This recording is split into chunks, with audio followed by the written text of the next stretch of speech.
I'm a sophomore.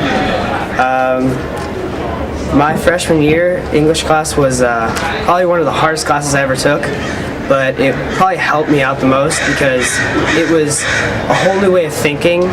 My teacher, explored new ways of thinking. He took the book, what books we read, and he took them to a whole new level.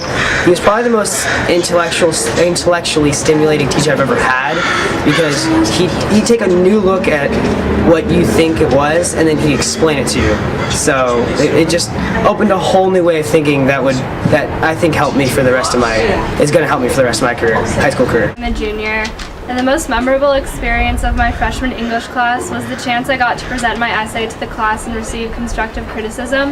The fact that I felt comfortable receiving criticism from my classmates really says something about the advantages of a small classroom.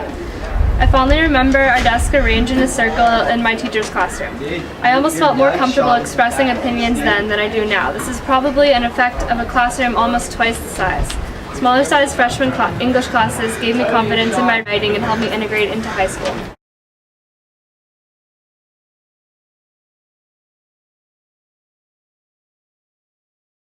It wasn't his fault because he didn't know. Yeah, but he still, with his pride issues, he kind of suddenly turned that excess pride into not enough pride, and then he just hated himself, and he wanted to torture himself by stabbing his eyes out instead of killing himself. So if there was a continuation of this story and it didn't stop there, what do you think Oedipus would have done?